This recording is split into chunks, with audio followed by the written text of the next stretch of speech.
Hello, everyone, and welcome to the FinTech Times. My name is Tyler Smith. I'm a journalist here. And today I will be speaking with Andrew Yates, the CEO of the new company, Artesian DueDil. That's quite a mouthful, Andrew. Why don't you tell us more about that?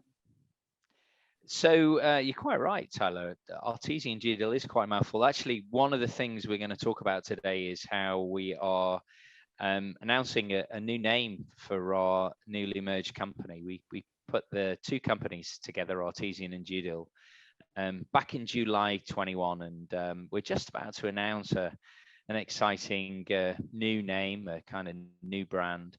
When you lead a merger, you ask yourself what is 1 + 1, and you hope to get an answer which is 3, and that's where we got to with the Artesian DueDil merger, and I'm very pleased to tell you a little bit about what that means and what our new company is going to be called, and a little bit about why we decided to do what we've done.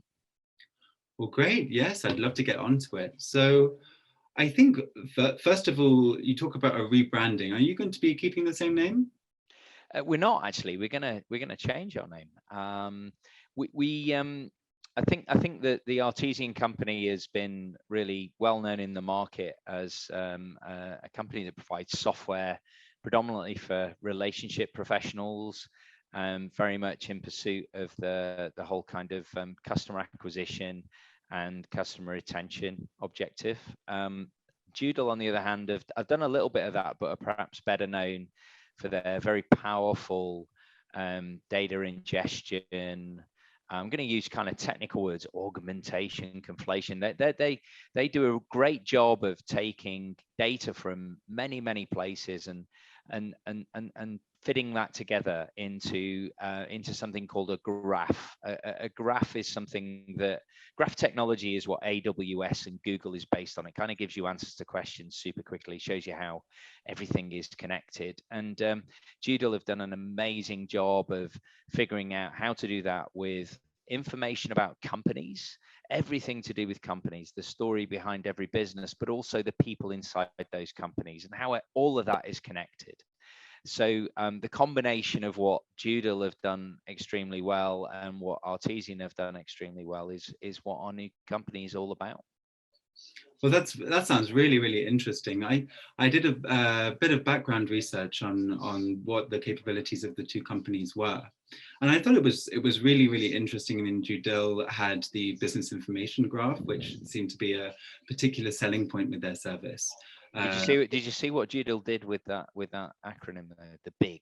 The big, yes. The big. Yeah. I have it scrolled because it's big. It's 270 million connections in about 4.9 million companies. It's big. Yeah, I was looking at their statistics, and they said that they were able to process massive amounts of information. Yeah, I think we deal with 2.5 billion data points every day.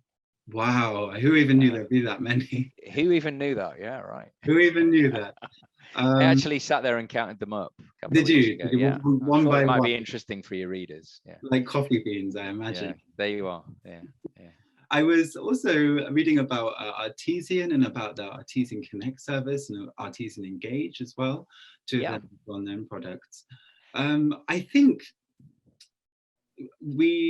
one of the most interesting points to ask here is what makes a merger between these two companies so appropriate and so necessary? Yeah, so I've been asked that question a number of times. Of course, it wasn't necessary. It was something we wanted to do. I think when you look at the combination of the two companies, I got a phone call from Justin Fitzpatrick, the CEO of DueDil. I think it was last April, May time, and he said, "Hey, what do you think about putting these two companies together?" I've met Justin many times over the years. I'd admired what DueDil had done as a company, and I said, "Yeah, that sounds really interesting. What are your thoughts on that?" And of course, you have a preconception, sometimes a misconception of what others are doing. You look at the website, the words look similar.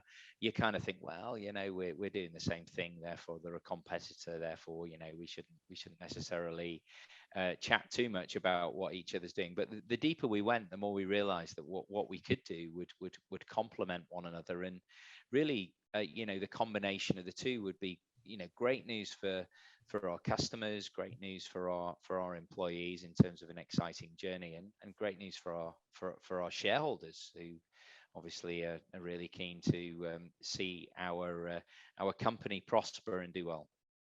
Well, yeah, I bet your shareholders are over the moon about the news, and it's funny how such big things can start with just a simple phone call. So I mean, why don't we delve more into what your new company is actually going to do? So we've discussed a bit about the capabilities of Artesian and the big capabilities of DueDil. I mean, why don't you explain a little bit more about what your new company can offer? Sure.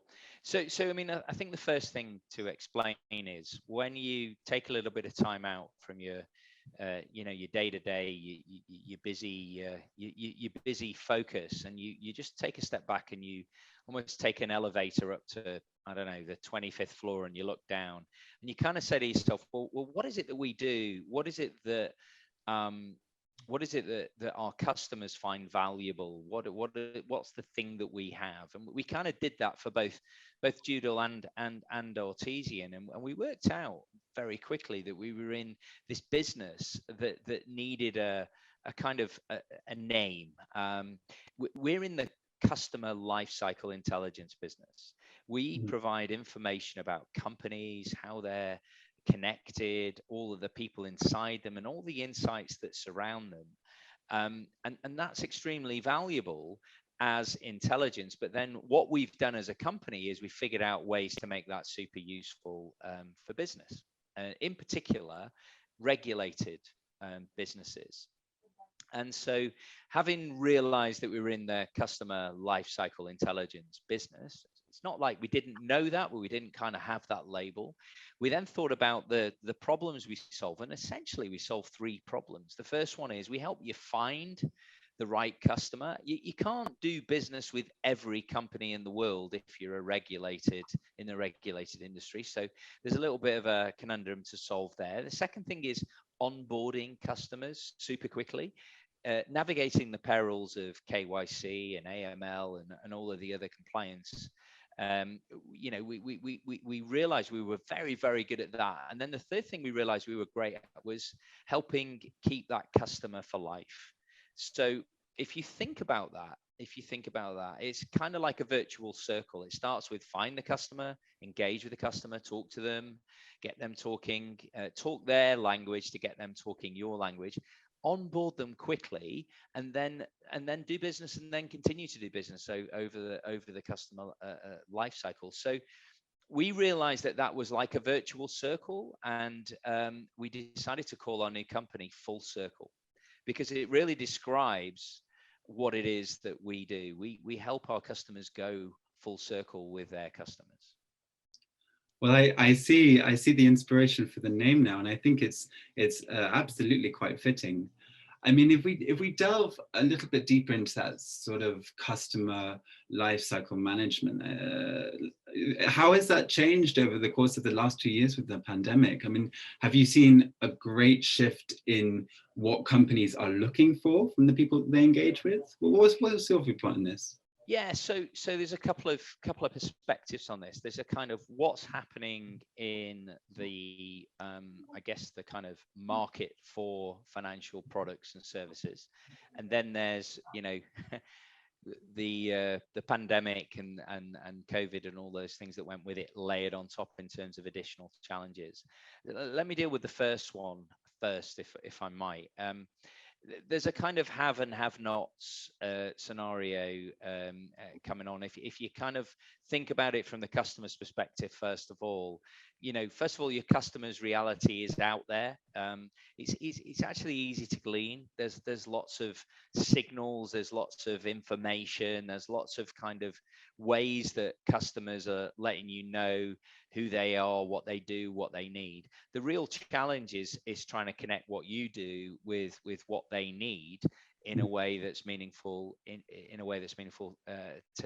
them. there are different ways you can reach customers. There's a traditional way where a human being talks to a human being. Maybe there's some digital interaction in between, and then there's another way to do it, which one or two of the challenger financial institutions and fintechs have shown, which is that actually doesn't need to be a human being at all. You can do it all through digital channels. So all of that's been going on, and kind of like when you look at what's there to respond to that, there are there are point solutions which are very good at what they do but aren't joined up. There are traditional data sources, but there are many and varied, and again, they're kind of not joined up. And then you've got a process that might not also be joined up. You might have somebody that does one piece but not the next piece, and not the final piece. So we saw an opportunity to kind of fix that with our full circle kind of idea. The second thing is, customers expect more from the financial service products and service providers, and why shouldn't they? Competition's getting tougher. Again, going back to the different business models, and the cost to serve and the cost of compliance is growing. So you've got all of these things happening, and then you dump COVID on top of that, and you kind of go, wow, now what? So everybody's working from home. Actually, that's accelerated, in my opinion. If I look at the growth of our company, that's accelerated the invention to digital as a medium through which we communicate. We're communicating. We're doing this interview through a digital channel now. It feels like we're in the same room, but we're in fact not in the same room. Just in case anybody didn't realize. So I've seen, certainly talking to a lot of that. We serve 15,000 relationship professionals across. We're working now with 78% of the corporate and commercial banking institutions in the UK. And when I talk to the people we work with, people we serve, they tell me that there's never been a better opportunity to engage with a customer. You don't have to get up in the morning and get in your car or get on a train, go to the office, head from the office to an appointment, come back, go to the next one, vice versa. You can stack them along. Now, although we're kind of moving back to a hybrid model where we're going back to the office, we're going back to meeting people face to face, I think the productivity that this pandemic has forced us into has been a great opportunity to get to know one another better. We get to see one another in each other's kitchen, in each other's office surroundings through the camera. We get a bigger slice of somebody's time.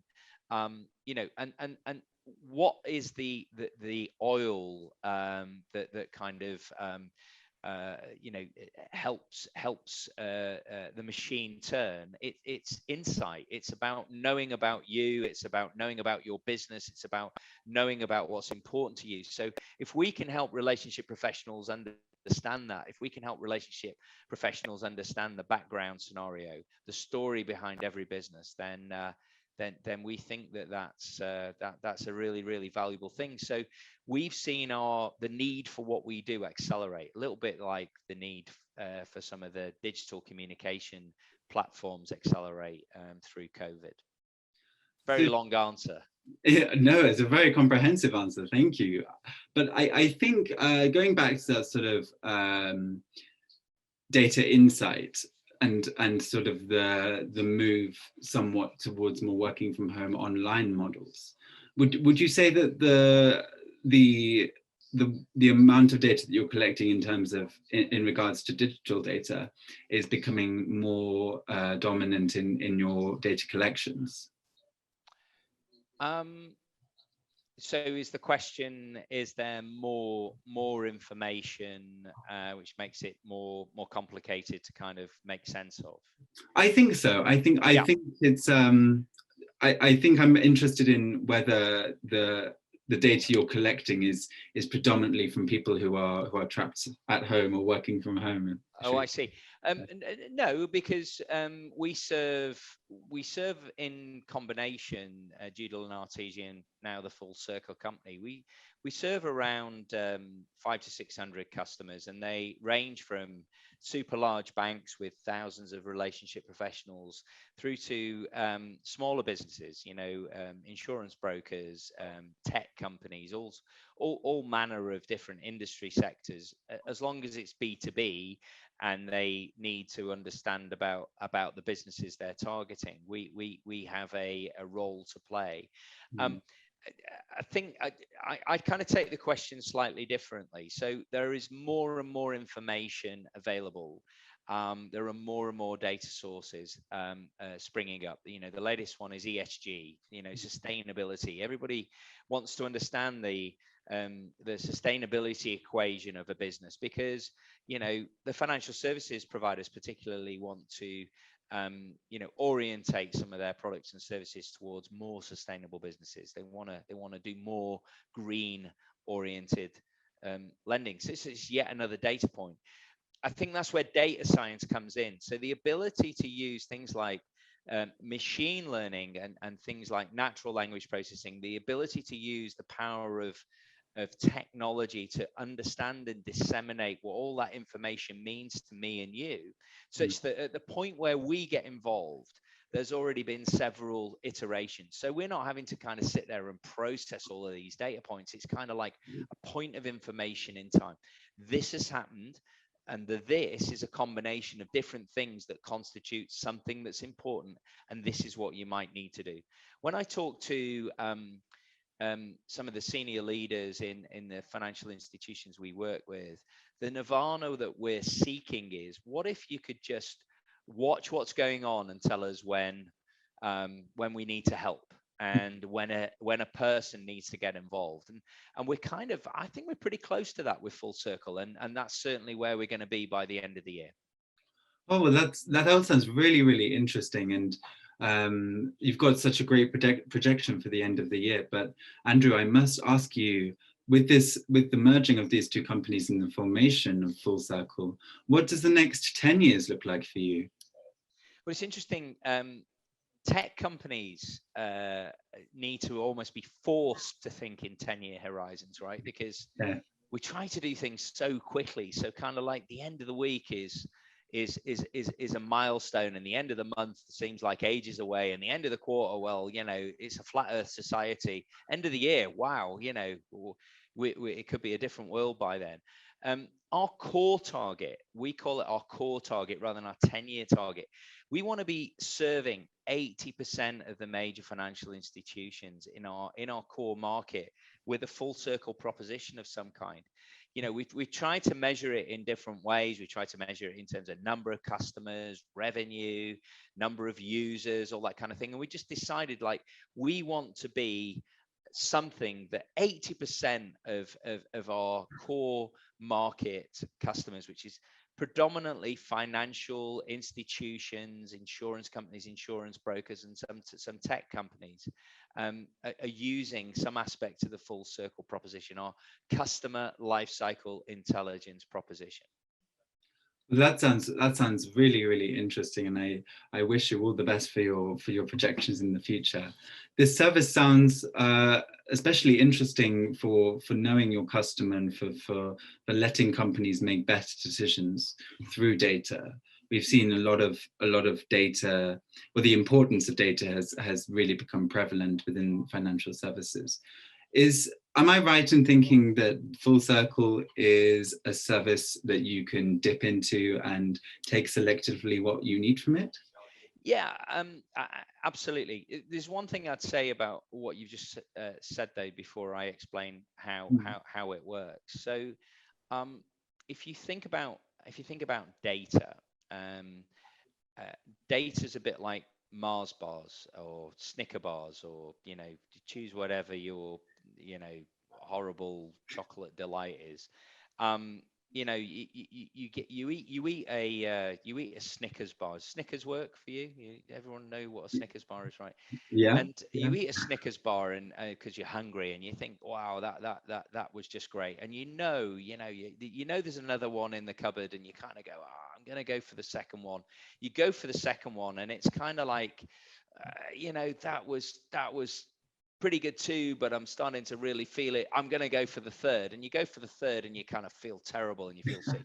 Data is a bit like that. Just because you layer data on data on data, it doesn't get the job done. More data doesn't help you get the job done. It's the dissemination of the data. It's kind of figuring out, what does this mean to me, and what should I do, and then how did that action result in the outcome that I seek? It's the what happens next, and that's really what we're focused on. Our whole proposition is not around data. Data's kind of like the fuel that we put in our engine that powers our vehicle. We're a vehicle. We're actually, think about it as electricity. Data's like a unit of electricity. You can buy it on every street corner from, I was going to say, lots and lots of electricity providers, but that's probably a moot point in recent times. But imagine we're the Tesla Model X, and we need you to plug that in and feed it with electricity. But then wonderful things happen. We transform that into electrical power that takes you on a journey, and that's really what we're trying to do with Full Circle. Going back to that proposition of the circle, the full circle. I need to find customers. Finding customers is a problem for me. Onboarding customers, well, that's a problem for me. It takes me too long. It's too painful a journey, too many iterations.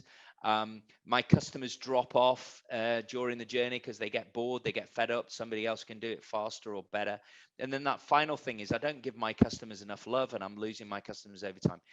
Anybody that's got any one of those problems in relation to the thing that we do, we're happy to talk to. It's not you don't have to have it all for it all to work. We can solve any of those problems. But the knowledge that we can join that up and take you from, the have-nots to the haves, which is a whole joined up holistic process. That's why hopefully somebody would look at what we do over and above a point solution that can do one of those things, on its own. We can do those things on their own really, really well. But the vision we're selling here is, what would that be like if we can make that a joined up full circle proposition? Well, that sounds really brilliant, and I think your ambitions as a company will really take you far, as we see that the customer life cycle becomes an ever more important feature of financial services. I would just really like to sort of close our conversation. If you had any other... There's just one final parting thought. We're on a journey, and we would love, we're hiring, we'd love to find anybody that feels that they can really add value, whether that's in terms of that customer engagement side, customer management, engineering. We are absolutely bristling with ideas, and the only thing that brings ideas to the fore is talent. We've got some fabulous people. We've got some very, very strong core values that underpin our company, and we're looking to hire and grow and really be a powerhouse in the UK and Ireland market for customer lifecycle intelligence. Oh, well, there you have it. If I know any good talent, I'll send them your way, definitely. Thank you. It's been great talking to you, Tyler. Thanks. It's been great speaking to you, Andrew, and good luck with your venture. Thank you very much.